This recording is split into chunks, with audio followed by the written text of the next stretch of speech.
Bonjour à tous et bienvenue à la discussion d'aujourd'hui sur les lois universelles. Notre sujet du jour est une situation que beaucoup d'entre nous ont rencontrée à un moment donné de la vie: pourquoi les parents s'opposent-ils au mariage de leurs enfants? Je suis sûr que beaucoup d'entre vous ont vécu cette situation ou l'ont entendu de la part d'amis ou de la famille. C'est un sujet complexe, mais aujourd'hui, nous allons le décomposer et comprendre pourquoi cela se produit selon les lois universelles. Maintenant, pourquoi les parents s'opposeraient-ils à un mariage, surtout lorsque leur enfant est amoureux et prêt à franchir le pas? Est-ce parce qu'ils n'aiment pas le partenaire? Sont-ils inquiets pour l'avenir?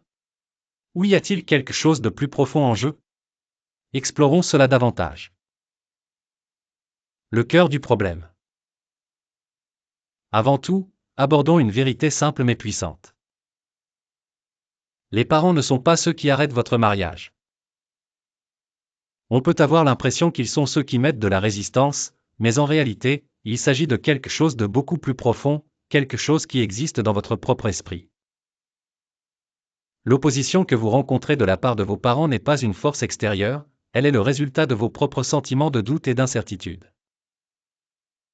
Lorsque vous ressentez une peur ou une insécurité quant à la décision de vous marier, cette énergie résonne vers l'extérieur, et les lois universelles fonctionnent de telle manière que ce sentiment vous est renvoyé.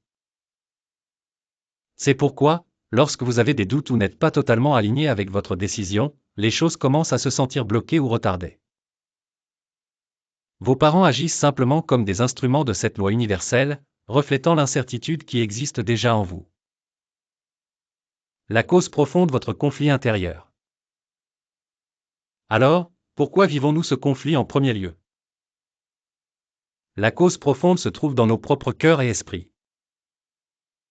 Lorsque vous voulez épouser quelqu'un, mais que vous avez aussi des préoccupations profondes, des peurs ou même de petits doutes sur la relation ou l'avenir, vous envoyez cette énergie dans l'univers. Les lois universelles sont toujours à l'œuvre, répondant aux vibrations que vous émettez.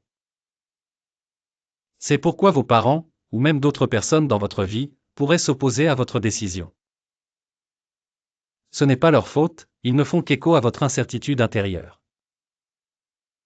Plutôt que de blâmer vos parents pour leurs objections, ou d'essayer de les convaincre d'approuver votre choix, il est essentiel de se tourner vers soi-même et de se poser certaines questions importantes.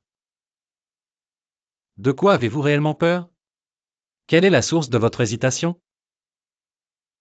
Essayez-vous de répondre à une attente sociétale, ou suivez-vous votre cœur? Retournez à votre cœur, se reconnecter avec votre but. Dans ces moments d'incertitude, la chose la plus importante que vous pouvez faire est de revenir au cœur de vos propres intentions. Demandez-vous, pourquoi veux-je épouser cette personne? Quelle est ma véritable motivation? Il est facile de se laisser prendre par les pressions extérieures ou de penser à ce que les autres attendent de vous, mais la véritable clarté vient du retour à votre propre cœur. En vous reconnectant avec vos motivations plus profondes, vous commencerez à acquérir de la clarté. Il est important de rétablir le « pourquoi » derrière votre décision.